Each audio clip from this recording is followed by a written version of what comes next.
dan menciptakan Nabi Adam alaihissalam mudah bagi Allah, apalagi kemudian hanya mengembalikan semua kalian yang sudah mati. Kan tadinya ada. Menciptakan Nabi Adam dari tidak ada menjadi ada bagi Allah mudah, apalagi hanya mengembalikan tulang belulang kalian menjadi manusia kembali. Mudah. Kenapa? Karena akan dibalas.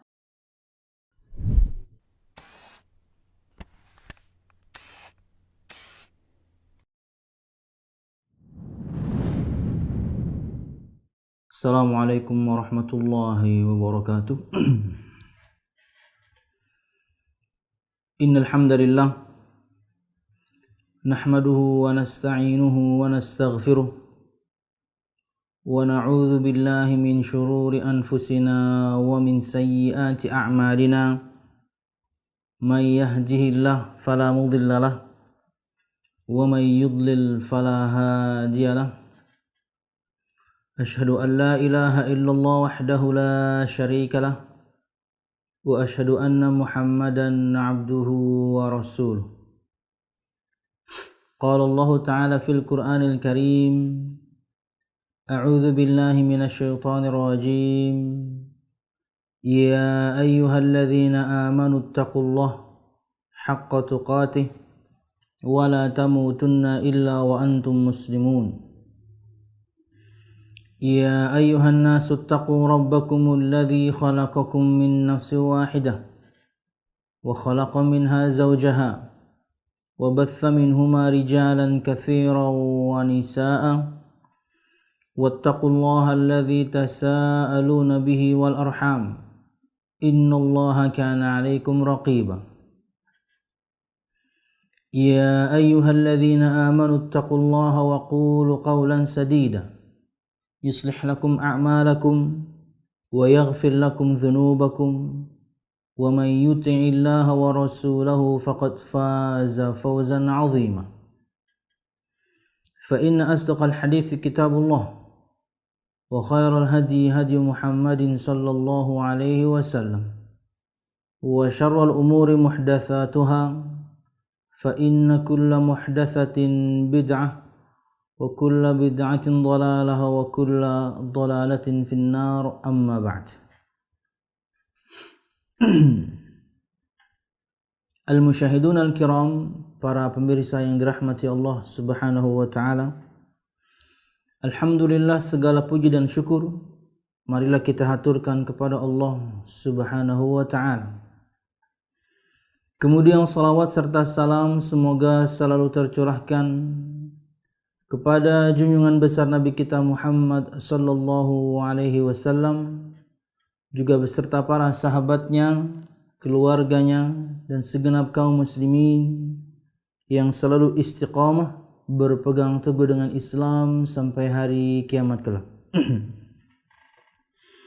Al-musyahidun al-kiram, para pemirsa yang dirahmati Allah Subhanahu wa taala, melanjutkan pembahasan kita pada kitab Tafsir Al-Muyassar dan masih pada pembahasan tafsir surah Al-Buruj. Dan pada pertemuan yang lalu kita telah menyebutkan tafsir surah Al-Buruj sampai ayat 10 dan 11. Sebelum melanjutkan pada ayat-ayat berikutnya, ulun rekap sedikit apa yang telah kita sebutkan pada pertemuan yang lalu. Allah Subhanahu wa taala berfirman, A'udzu billahi minasyaitonir rajim.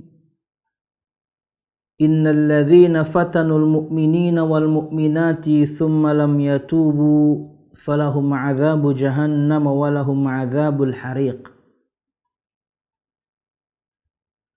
Yang artinya adalah, sungguh orang-orang yang mendatangkan cobaan bencana, membunuh dan menyiksa. Tentunya di ayat-ayat sebelumnya telah kita sebutkan 1 sampai 9 berkaitan dengan cerita Ashabul Ukhdud. Dan kita sekarang sedang bicarakan mereka yang telah menzalimi itu, yang telah membakar itu. Sungguh orang-orang yang mendatangkan cobaan, bencana, membunuh, menyiksa bagi orang-orang yang mukmin, laki-laki dan juga perempuan. lalu mereka tidak bertaubat, maka mereka akan mendapat azab Jahannam dan mereka akan mendapat azab yang membakar.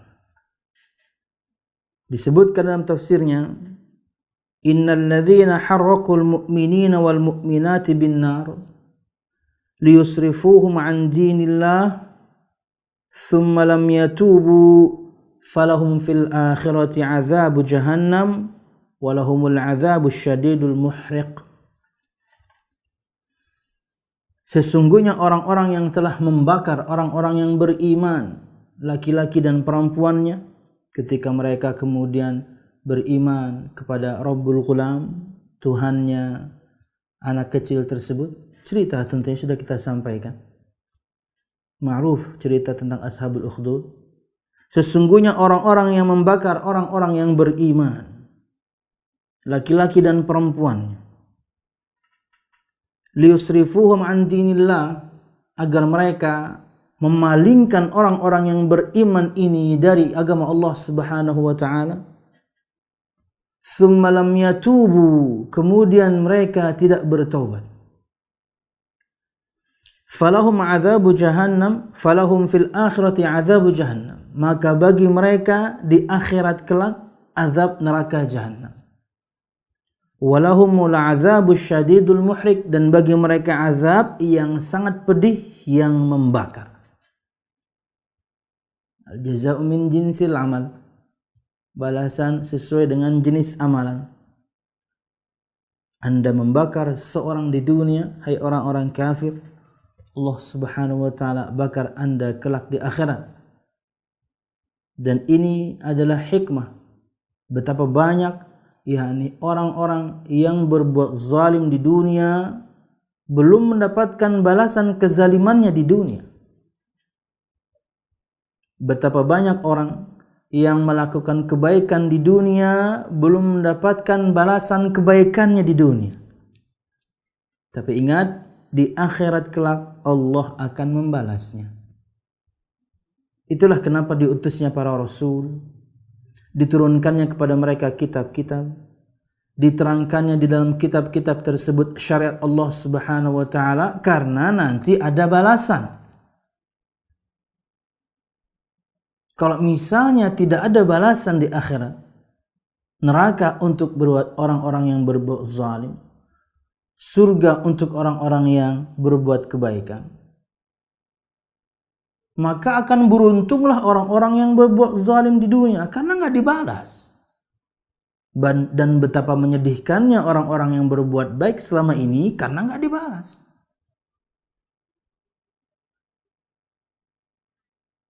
Karena ada balasannya lah, maka semuanya ini berhubungan satu sama lain. Diutusnya para rasul, diturunkannya kitab-kitab kepada mereka, diterangkannya di dalam kitab-kitab tersebut syariat Allah Subhanahu wa taala agar ketahuan siapa yang beriman, siapa yang tidak. Hingga Allah Subhanahu wa taala nanti memberikan balasan untuk yang beriman dan juga yang tidak. Karena Allah Subhanahu wa taala Maha Adil. Wallahu a'lam bishawab. Kemudian ayat yang ke-11 masih rekap.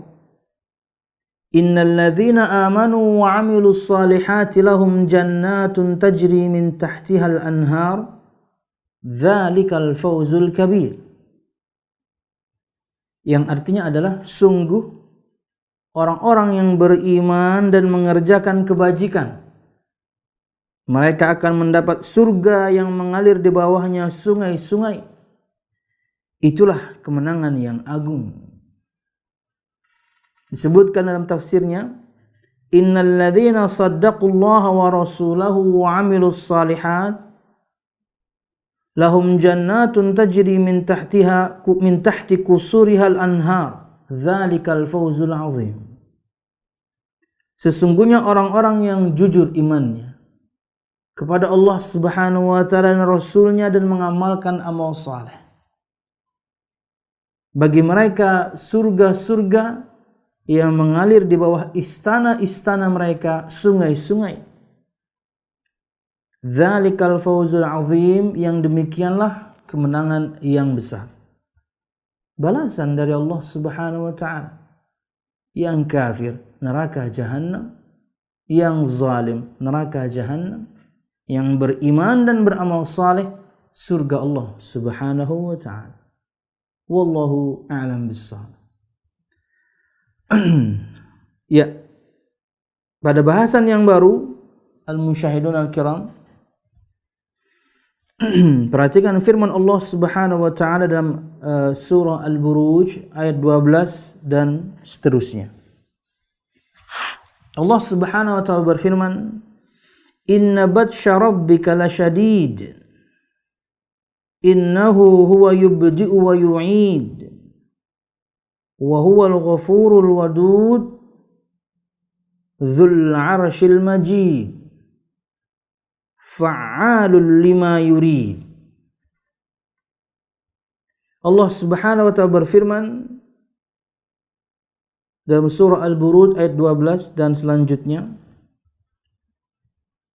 "Inna batsha rabbika lasyadid." Sungguh azab Tuhanmu sangat keras, sangat pedih. Innahu huwa yubdi'u wa yu'id. Sungguh dialah Allah Subhanahu wa taala yang menciptakan makhluk dan menghidupkannya kembali. Wa huwal ghafurul wadud. Dan dialah Allah Subhanahu wa taala yang maha pengampun lagi maha pengasih. Dzul 'arsyil majid. Yang memiliki arsy lagi maha mulia.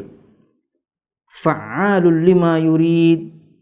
Maha berbuat apa yang dia kehendaki. Al-musyahidun al-kiram, para pemirsa yang dirahmati Allah Subhanahu wa taala, Allah berfirman, "Inna batsha rabbika lasyadid." Sungguh azab Tuhanmu sangatlah keras, sangatlah pedih. Jika di ayat ke-10 tadi kita menyebutkan akan ancaman untuk orang-orang yang berbuat zalim dengan neraka Allah Subhanahu wa taala, sekarang Allah sifati bagaimana kerasnya, bagaimana pedihnya, bagaimana menyakitkannya azab Allah Subhanahu wa taala, agar orang tidak meremehkannya. Kata Nabi Muhammad sallallahu alaihi wasallam, "An-naru alladhi tuqidunahu juz'un min sab'ina juz'an min nari jahannam." Api yang kalian nyalakan itu, maksudnya api dunia, juz'un hanya satu bagian, min sab'ina juz'an dari 70 bagian dari panasnya api neraka Allah Subhanahu wa taala. Pada pertemuan kemarin kita menyebutkan juga faedah tentang ini, bahwasanya dalam bahasa Arab dan kebiasaan orang Arab, jika ingin melipat gandakan sesuatu itu mesti menggunakan angka 70. Kemarin kita bahas tentang bagaimana Nabi Muhammad SAW, kalau saya tahu bahwasanya jika saya memohonkan ampun untuk Abdullah bin Ubay bin Salul lebih daripada 70 kali, Allah akan terima, saya akan mintakan ampunan. Ingat, Nabi Muhammad gunakan angka 70. Di hadis ini juga demikian. Di ayat Allah juga demikian. Tapi apakah kemudian hakikatnya betul-betul 70? Tidak. Ini hanya satu angka yang kemudian biasa digunakan dalam bahasa Arab untuk bersangatan, untuk menyampaikan sesuatu yang berlebihan. Mereka biasa menggunakan angka 70. Hakikatnya lebih daripada itu. Ini hanya angka saja yang biasa mereka pakai untuk melipat gandakan sesuatu, untuk menyampaikan sesuatu secara bersangatan. Kata Nabi Muhammad SAW, api yang kalian nyalakan itu, api dunia, hanya satu bagian dari 70 bagian panasnya api neraka Allah Subhanahu wa taala. Apakah misalnya ketika kita suatu saat nanti atau sekarang bisa melipat gandakan panas api dunia ini sebanyak 70 kali lipat, seperti itu panas api neraka Allah Subhanahu wa taala? Tidak. Lebih dahsyat lagi. Kita tahu di dunia ini untuk melelehkan besi itu disebutkan 700 sampai 1000 derajat Celcius. 700 sampai 1000 derajat Celcius.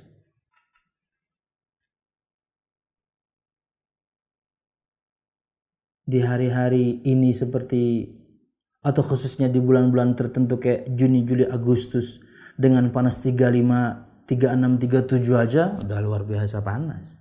Itu baru di sini. Di Saudi Arabia saya pernah rasakan lebih dari 50. Dalam salah satu daurah kemudian seorang syekh, lebih tepatnya Syekh Uthman Al-Khamis datang dan beliau bercerita, ketika saya kesini kata beliau, waktu itu di bulan-bulan Juli, Juni, Agustus, pokoknya di musim panas itu. Saya tinggalkan Kuwait kata beliau dan panasnya 64 derajat Celcius. Panasnya luar biasa. Kalau Anda tahu tuh alat pembatas jalan yang warna orange biasanya milik yakni kepolisian ke apakah, itu kan bahannya fiberglass, plastik campur gelas, tapi kemudian yakni tebal keras ya, itu meleleh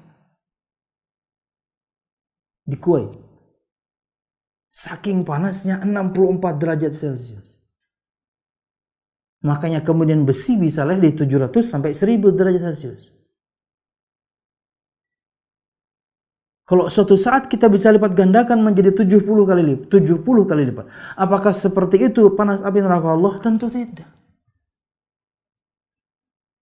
Bahkan kita tahu ketika Nabi Muhammad SAW memerintahkan kita untuk mengundur waktu salat zuhur sampai kemudian suasana lebih dingin lagi. Kata beliau, fa inna shiddatal harri min fayhi jahannam. Idza ishtadda al-harru fa'bridu bis-salati fa inna shiddatal harri min fayhi jahannam. Jika panas begitu menyengat di siang hari, maka dinginkanlah dulu suasana, baru kemudian Anda menjalankan salat. Karena dingin aja kita kadang-kadang enggak khusyuk, apalagi dalam keadaan panas. Karena sesungguhnya panas tersebut dari hembusan neraka jahanam. Hembusannya doang.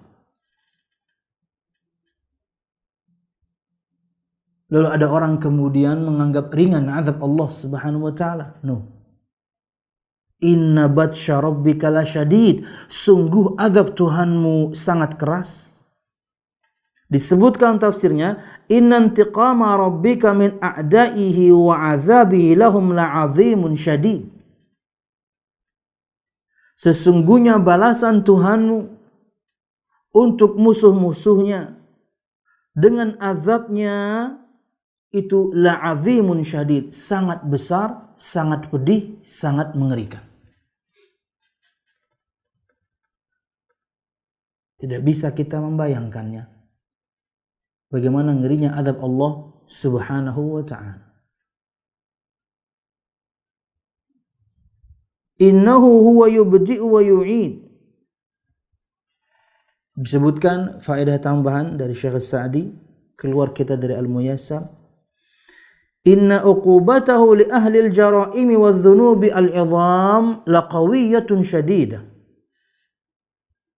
Sesungguhnya hukuman dari Allah Subhanahu wa ta'ala untuk para pelaku dosa itu betul-betul hukuman yang sangat keras, yang sangat pedih, besar.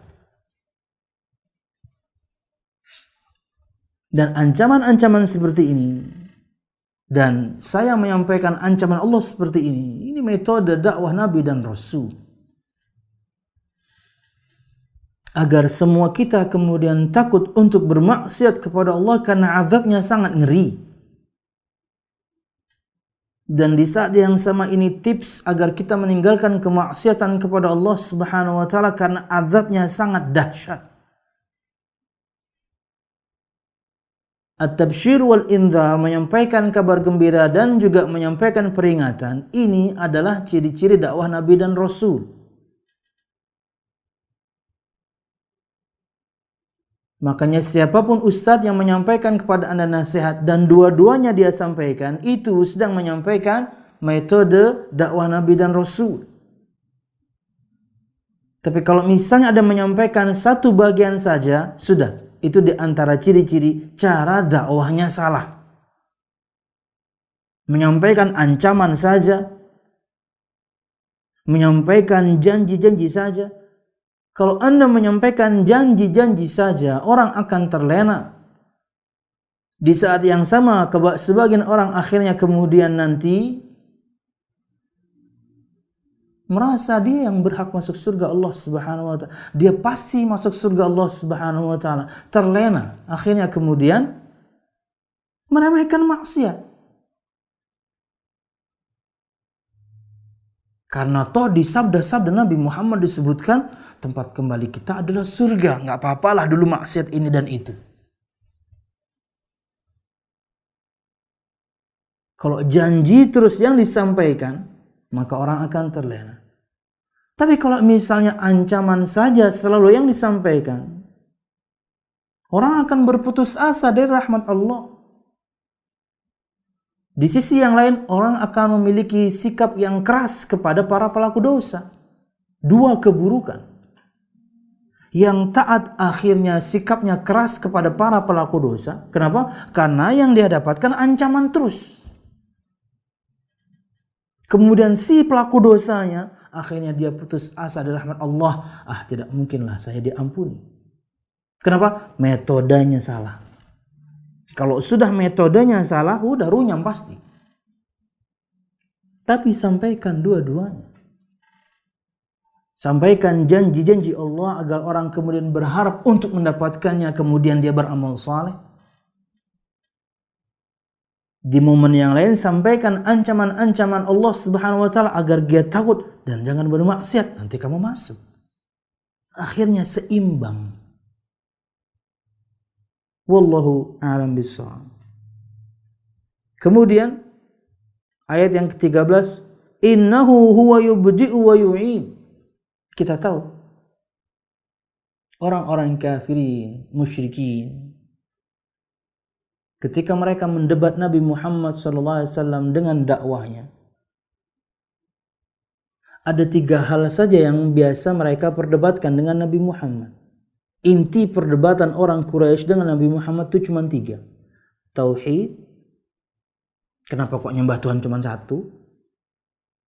Ar-risalah. Kerasulan.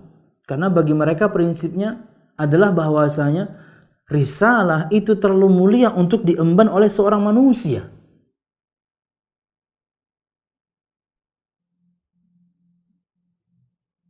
Kalau pengen ya Rasul yang jadi, kalau pengen ya malaikat yang jadi Rasul, bukan manusia. Tapi tentunya semuanya terbantahkan. Toh mereka tahu Nabi Isa manusia, mereka tahu Nabi Musa manusia, dan diturunkan pada mereka risalah. Selesai, terbantahkan.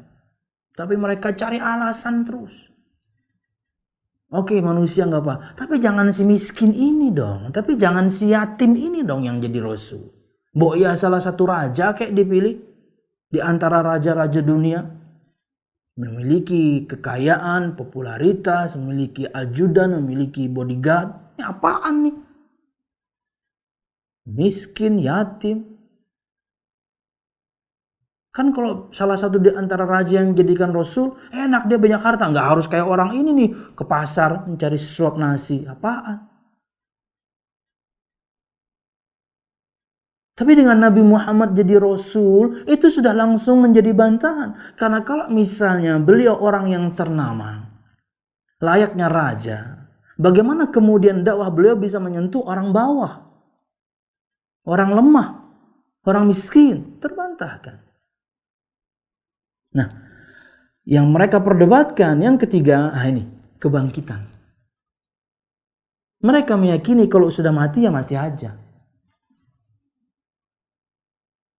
Bagaimana kami akan dibangkitkan kalau kami sudah jadi tulang belulang, kami hancur?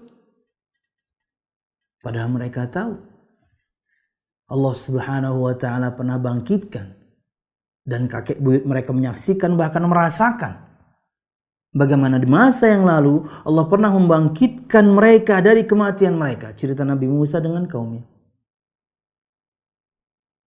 Bagaimana mereka menyaksikan orang mati keluar dari kuburnya di zaman Nabi Isa alaihissalam. Mereka tahu itu. Langsung terbantahkan.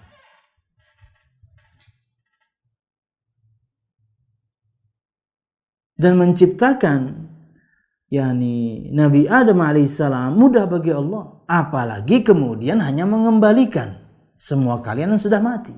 Kan tadinya ada. Menciptakan Nabi Adam dari tidak ada menjadi ada bagi Allah mudah, apalagi hanya mengembalikan tulang belulang kalian menjadi manusia kembali.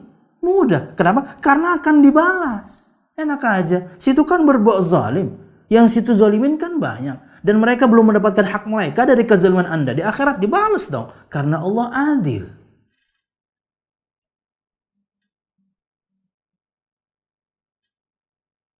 Dan mereka tahu itu.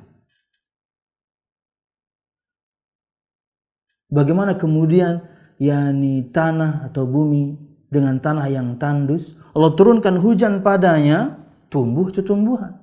Bagi Allah mudah untuk membangkitkan kembali.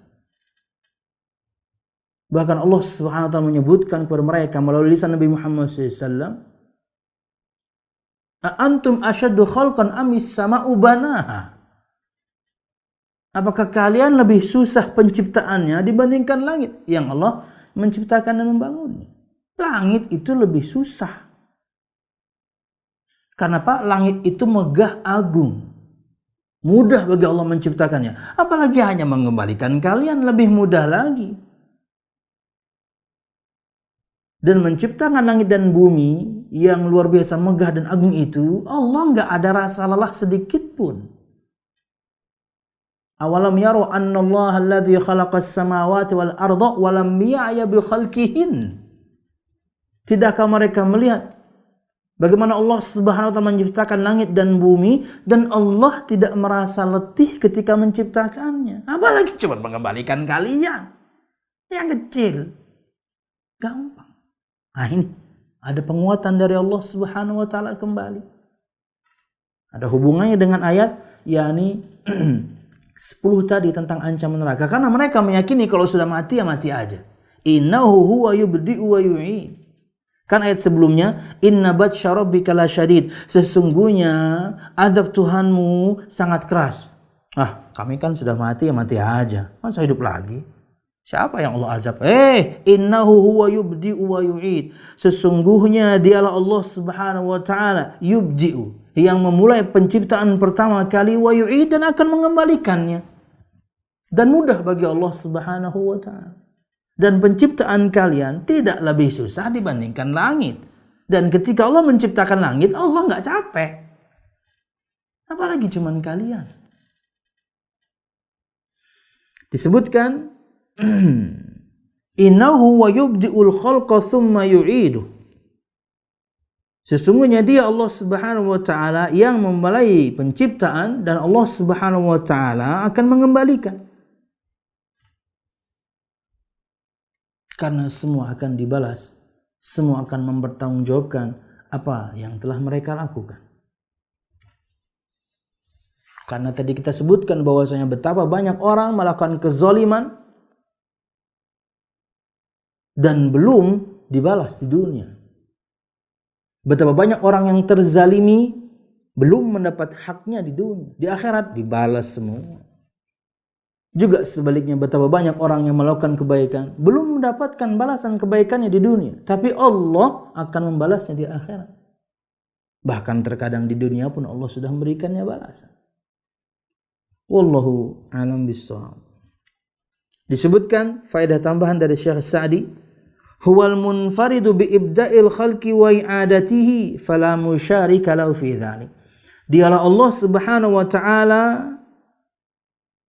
yang al-munfarid, menyendiri, sendiri. Enggak butuh bantuan dalam memulai penciptaan dan kemudian mengembalikannya. Allah enggak butuh siapapun. Karena Allah Maha Al-Muhyi Al-Mumit, yang menghidupkan, yang mematikan, Allah Subhanahu wa taala. Kemudian ayat berikutnya, wa huwal ghafurul wadud, dan dialah Allah Subhanahu wa taala yang Maha Pengampun lagi Maha Pengasih. Kan tadi kita sebutkan bahwasanya orang-orang yang berbuat zalim dan mereka tidak bertaubat, ditunggu mereka oleh neraka jahanam. Berarti ada kesempatan taubat. untuk siapapun yang berbuat dosa. Wa huwal ghafur. Saya sering menyampaikan faedah ini dari Syekh Abdul Razak Al-Abbad hafizahullah ta'ala. Satu-satunya nama dan sifat Allah yang 99 itu, satu-satunya yang datang dengan 3 wazan atau timbangan dalam bahasa Arab yang berbeda, itu adalah Maha Pengampun. Di Quran ada Ghafir, Ghaffar, Ghafur, dan Ghafur itu lebih banyak. Semua maknanya pengampun, tapi dengan level yang berbeda. Ghafir, Ghaffar, Ghafur itu artinya Maha Pengampun, tapi levelnya beda-beda. Ghafur itu lebih tinggi sekali, lebih tinggi lagi atau paling tinggi. Sangat pengampun. Makanya kita istilahkan dengan Maha.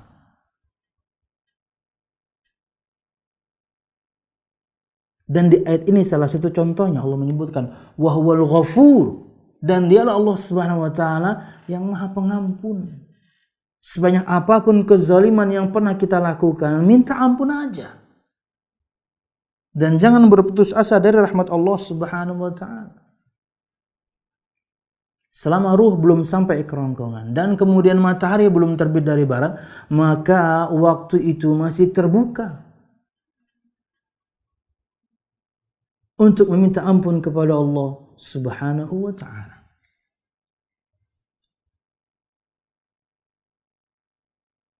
Al-musyahidun al-kiram, para pemirsa yang rahmat Allah Subhanahu wa ta'ala, disebutkan di dalam tafsirannya wa huwal ghafuru liman taba, dan dialah Allah Subhanahu wa ta'ala yang Maha Pengampun bagi siapapun yang bertaubat.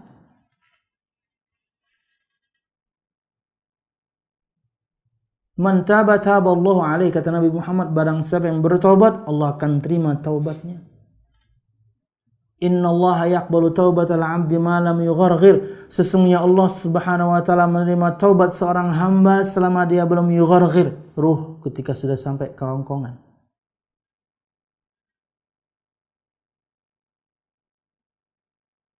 Innallaha yabsutu yadahu bil-laili liyatuba musii'un nahar wa bin-nahari liyatuba musii'ul lail hatta tatlu'a asy-syamsu min maghribiha. Kata Nabi Muhammad, sesungguhnya Allah Subhanahu wa taala membentangkan tangannya siap menerima taubat hambanya di malam hari, agar orang-orang yang bermaksiat di siang hari meminta ampun di malam hari, dan sebaliknya di siang hari agar orang-orang yang bermaksiat di malam hari minta ampun di siang hari, sampai nanti matahari terbit dari barat.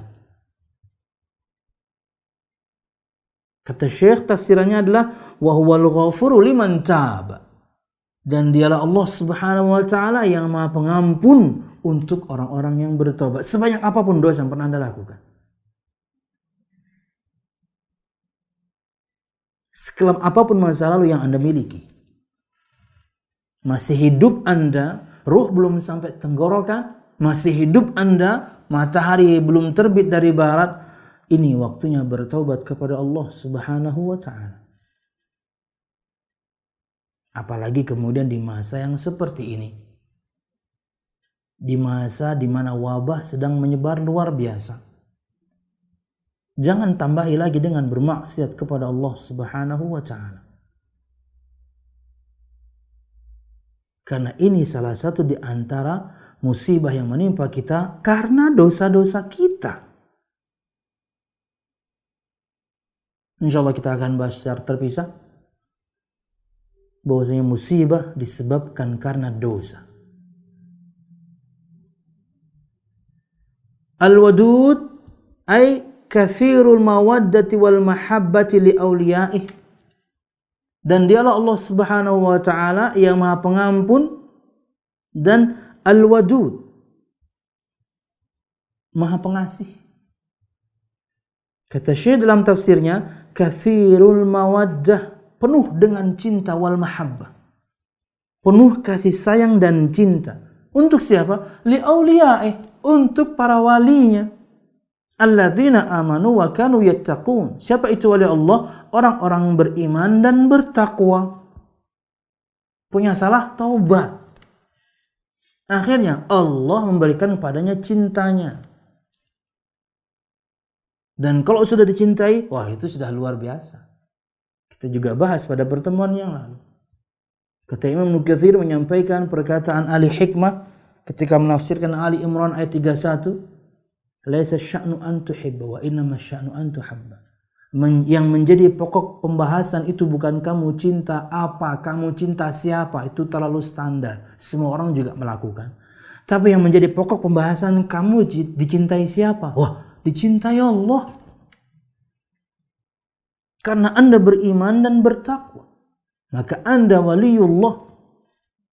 Itulah mawaddah yang Allah Subhanahu wa taala berikan, kecintaan dan kasih sayang yang banyak yang Allah berikan untuk para walinya yang beriman dan kemudian bertakwa.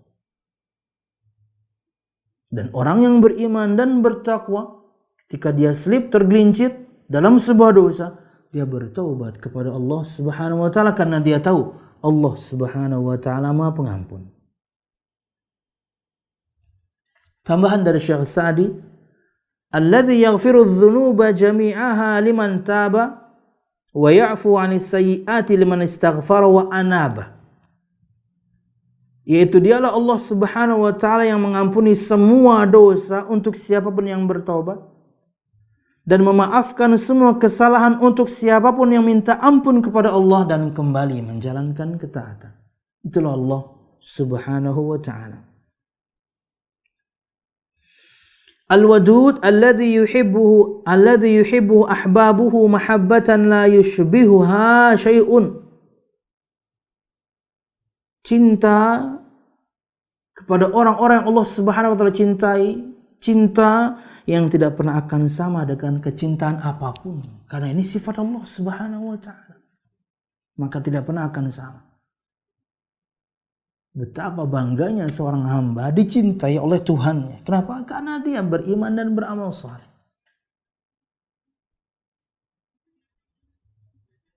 Wallahu a'lam bishawab.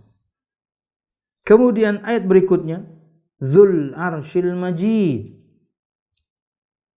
Allah tadi menyebutkan kuasanya, bahwasanya kalian ketika mengatakan bahwasanya kalian kalau sudah mati ya mati aja, Allah bisa kembalikan kalian dan balas kalian.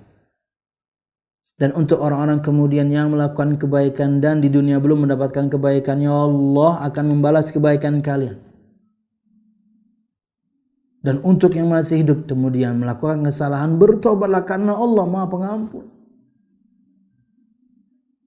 Nah, berikut Allah Subhanahu wa taala menyebutkan bagaimana yakni keagungannya dengan menyebutkan salah satu di antara ciptaannya, yaitu Arsy.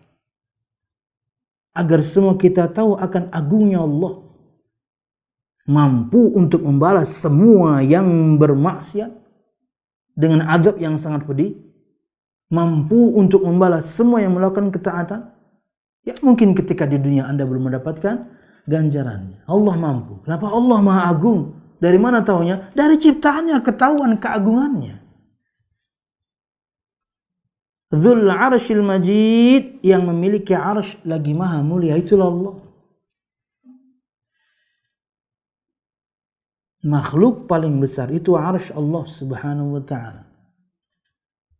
Kursinya saja itu seluas langit dan bumi, dan kata Ibnu Abbas, kursinya itu adalah untuk pijakan kaki.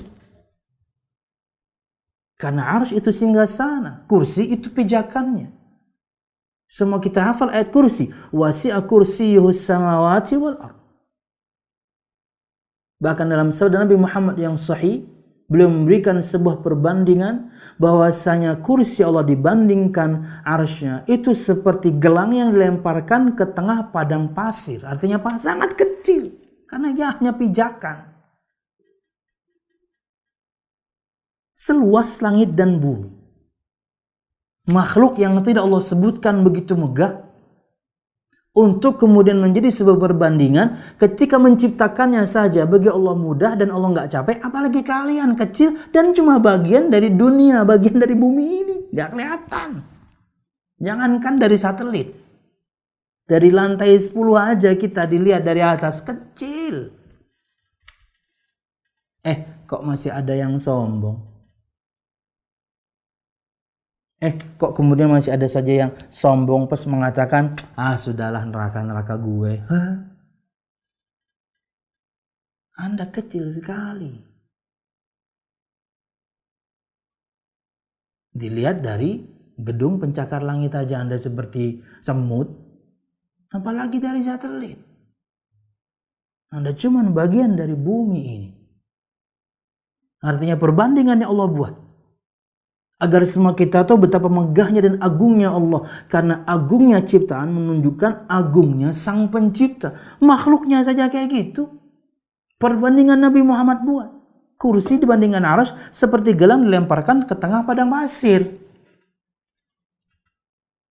Dan kursinya ini luasnya wasi'a kursiyyus samawati wal ardh, dan Anda cuma bagian dari buminya itu. Kecil sekali Anda.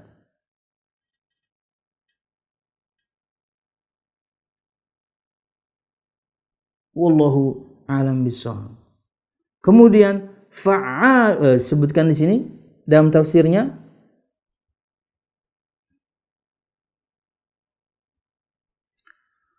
Sahibul arsyil majid alladzi balagal muntaha fil fadli wal karam. Allah Subhanahu wa taala yang maha menerima taubat tadi, Al-Ghafur, maha pengampun.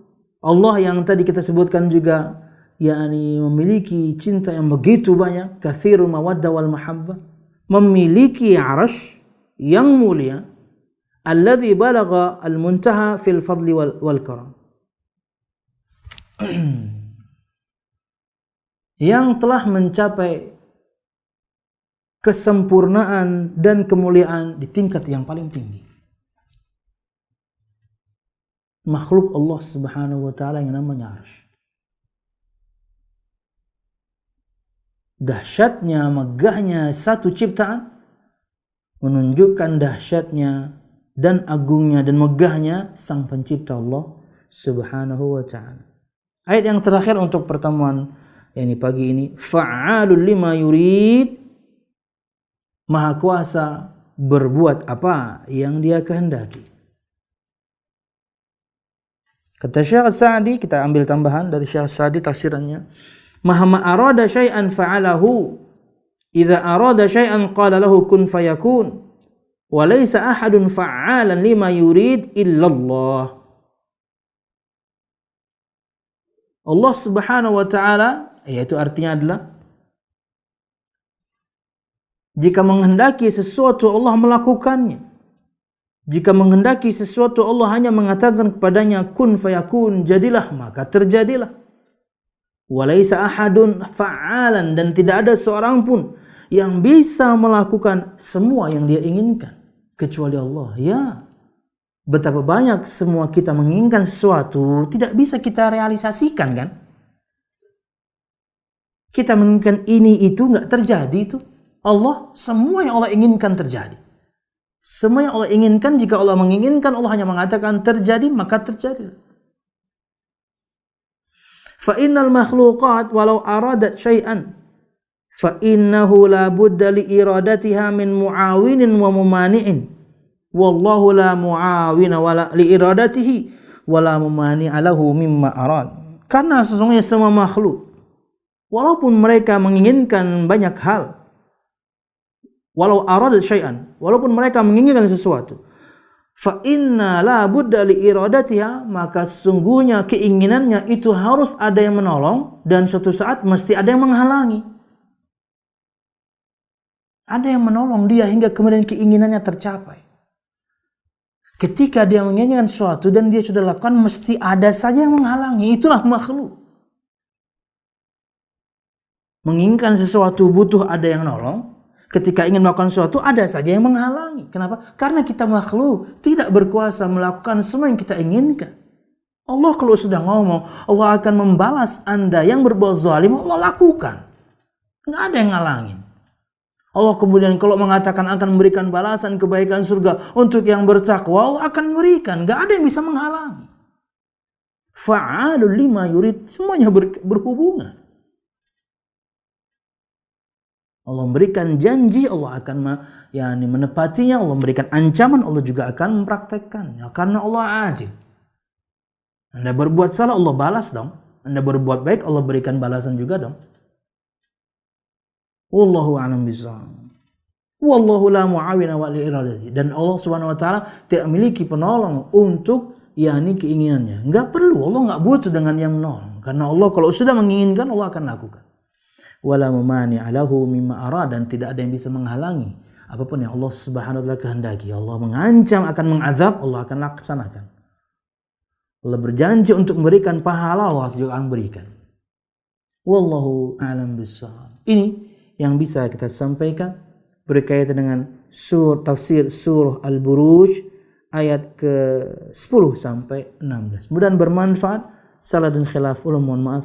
Mudah-mudahan kajian kita diberkahi Allah Subhanahu wa taala. Amin ya rabbal alamin. Wallahu a'lam bishawab.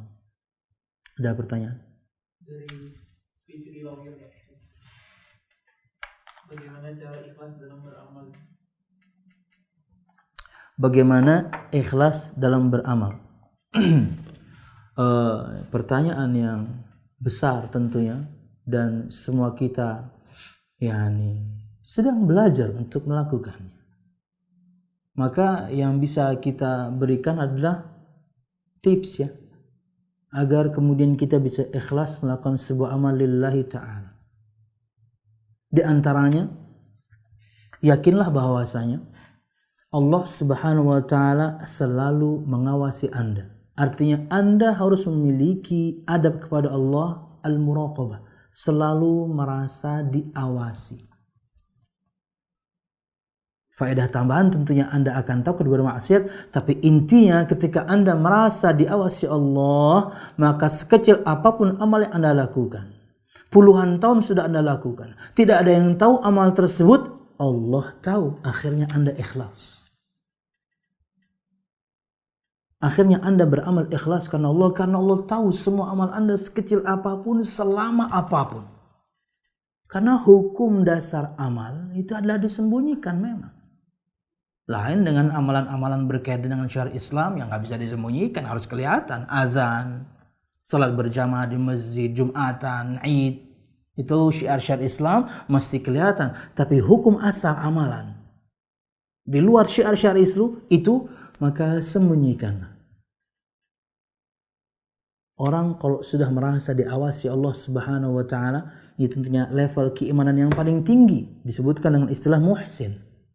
Menyembah Allah seakan-akan dia melihat Allah. Kalau dia tidak melihat Allah, Allah Maha melihat dia. Level muraqabah. Level di mana dia merasa selalu diawasi. Akhirnya takut dia bermaksiat, itu faedah yang kedua. Faedah utamanya, dia tidak pernah akan berkecil hati ketika dia beramal, dan kecil dan enggak ada yang tahu, dia tidak pernah berkecil hati. Kenapa? Karena Allah tahu. Akhirnya dia ikhlas dalam beramal.